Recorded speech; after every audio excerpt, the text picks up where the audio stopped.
China से हमें दुश्मनी करनी चाहिए कि दोस्ती? दुश्मनी तो हो ही नहीं पा रहा है। कौन दुश्मनी कर रहा है जरा बताइए तो। चाइना हमारे एरिया में घुस जा रहा है। हमारे यहाँ के मिनिस्टर बोलते हैं कि मार्किंग अच्छे से नहीं है ना इसलिए घुस गया है। क्या बेवकूफी है।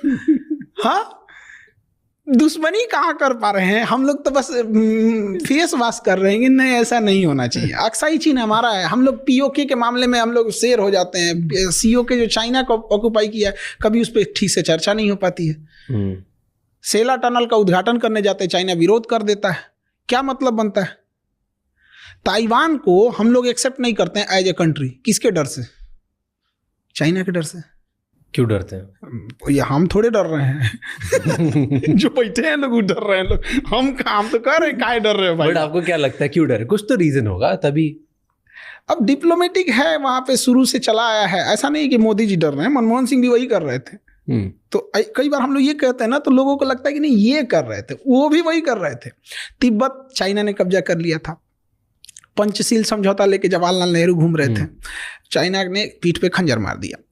अब तिब्बत के मामले में हम लोग खुल के नहीं बोल पाते हैं। दलाई लामा को लेके चाइना हमेशा कुछ ना कुछ वो करते रहता है। तो हम लोग कहाँ चाइना से लड़ ही रहे हैं, कहाँ चाइना से दुश्मनी ही कर रहे हैं। बट कर सकते हैं हम। क्यों नहीं कर सकते? उतना होना चाहिए ना। हमारी इकोनॉमी उनकी इकोनॉमी में जमीन आसमान का अंतर। तो हम लोग ना फेंकने में नीरज चोपड़ा से आगे।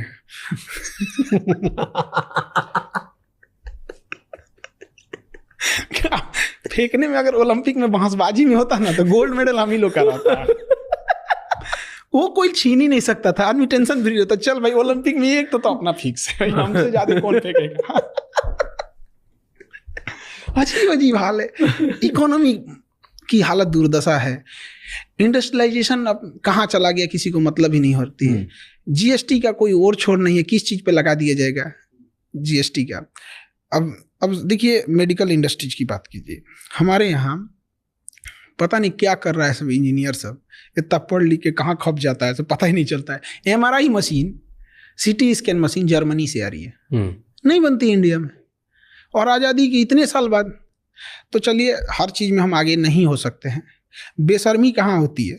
अगर कोई हॉस्पिटल वाला उस एमआरआई या सीटी स्कैन मशीन को मंगा रहा है तो उस पर गवर्नमेंट चढ़ जाती है, मंगाया क्या रे, इंपोर्ट ड्यूटी दे। क्या बेशर्मी है। कोई एमआरआई किस लिए मंगाएगा? बड़ी बीमारी के लिए। सीटी स्कैन एमआरआई खांसी या बुखार के लिए नहीं होता है। कोई जा रहा है वहाँ पे तो मतलब इट मीन्स उसको सस्पिशियन है बड़ी बीमारी का है। उस पर क्या जरूरत है भैया आपको इंपोर्ट ड्यूटी लगाने की? वो तो आपको अपनी बेशर्मी छुपा रहे हैं। आप इंडिया में बनाओ ना। स्टार्टअप इंडिया मतलब कौन सी गिलास और चम्मच छुरी का